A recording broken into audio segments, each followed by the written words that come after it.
চাকুরি বা জীবিকার জন্য কি আমল করব? এই প্রশ্ন অনেক যুবক ভাইয়েরা আমাদের কাছে করেন। পরিশ্রম করতে রাজি না, কাজকাম করতে রাজি না, বা করলেও সেটা ধরি মাছ নাছুই পানি টাইপ। তারা আমল চায়, হুজুর একটা দোয়া শিখাই দেন, কাজ টাজ বেশি করতে পারবো না, যাতে রাতারাতি বড়লোক হয়ে যায়। আছে না নাই? অনেক ছেলেরা আছেন, অনেক মেয়েরা আছেন, পড়ালেখা ভালো করে করবে না, কলম নিয়ে যাবে, হুজুর ফু দিয়ে দেন যাতে পরীক্ষা ভালো করি। যারা পড়ালেখা করে সিরিয়াসলি, তারা পড়ালেখা শেষ করে আল্লাহর কাছে দোয়া করবে, আল্লাহ আপনি সাহায্য করেন, শেষ। আমরা চাই হলো হুজুর কিছু টাকা পয়সার বিনিময়ে আমাকে একটু শর্টকাট রাস্তা বলে দেখে আমি পার হয়ে যাই। হুজুরও যে নম্বরের, ওই দোয়া চাই নাও সে নম্বরের, সেও ফাঁকিবাজ। আর হুজুরও আল্লাহর কাছে দোয়া না শিখায়া ওই কলম পড়া দিয়া পয়সা কামাই করতে পারলে হুজুরের লাভ। আল্লাহ মাফ করুক, এটা কোনো সহি পদ্ধতি না। অনেক যুবকরা বিয়ে করার জন্য বারবার দোয়া চায়, হুজুর দোয়া শিখাই দেন কোনটা করলে বিয়ে তাড়াতাড়ি হবে। আরে বাবা, বিয়ে তাড়াতাড়ি হওয়ার আমল হলো কাজ শুরু করেন, পয়সা কামাই করেন, মাথার ঘাম পায়ে ফেলেন, হালাল রুজির জন্য গাধার মতো খাটেন। কোন ইজ্জতের ভয় করিয়েন না হালাল উপার্জন করতে গিয়া, গাধার মতো খাটে টাকা উপার্জন করেন। যখন আপনি পকেট ভর্তি টাকা নিয়ে আসবেন বাড়িতে, তখন বাপ মারে বিয়ের কথা আর বলার লাগবে না, বোঝা লাগবে না, এমনি দিব। মেয়ের বাপদের ঠেলা চোটে বিয়ে দিতে বাধ্য হবে, ঠিক না ঠিক? এর পাশাপাশি মা বাবের জন্য যেটা বলা দরকার সেটা তো সবসময় বলি আমি। আর উপার্জনের জন্য আমল হলো, আল্লাহ বলেছেন ফাইদা কুদিয়াতিস সালাহ ফান্তাশিরু ফিল আরদ, নামাজ শেষ হয়ে গেছে, মসজিদে বের হয়ে যাও, বের হয়ে যাও। ওয়াবতাগু মিন ফাদলিল্লাহ, এবং পৃথিবীতে আল্লাহর রিজিক পড়ে আছে, উপার্জন করো, পরিশ্রম করো।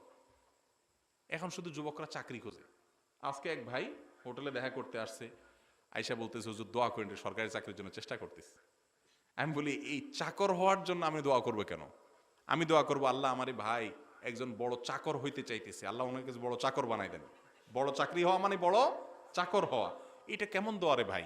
আমি তো আপনার জন্য দোয়া করবো আল্লাহ এই লোকের মালিক বানাই দেন। চাকর হবেন কেন আপনি? নজরে তো নিচু কেন? 10 কেজি আম কিনে বসেন, ওই আম বিক্রি করে 50 টাকা লাভ করেন, ওই 50 টাকা দিয়ে আরো আধা কেজি বাড়াইয়া 10.5 কেজি কিনে বসেন, ওইটা দিয়ে 1100, আরো 100 টাকা লাভ করেন পর টিপে। এরপর এইভাবে আস্তে আস্তে তিল তিল তিল করে সামনের দিকে আগান।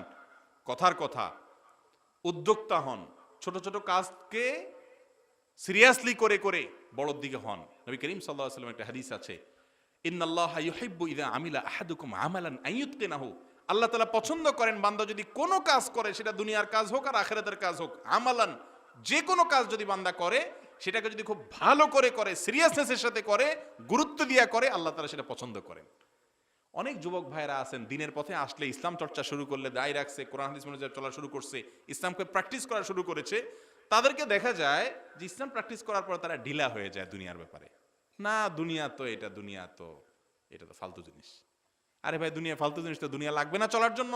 যতটুকু লাগে ততটুকু তো হালাল উপার্জন করবেন, যতক্ষণ করবেন সিরিয়াসনেসের সাথে করবেন, ভালোভাবে করবেন। এই ঢিলা ঢালা করার জন্য ইসলাম আমাদেরকে বলে নাই। অতএব উপার্জনের জন্য সিরিয়াসনেস হবেন। এর পাশাপাশি আমাদের একটা আলোচনা আছে ইউটিউবে এবং ফেসবুকে, বরকতের 10টি চাবি, সেটা শুনে নেবেন।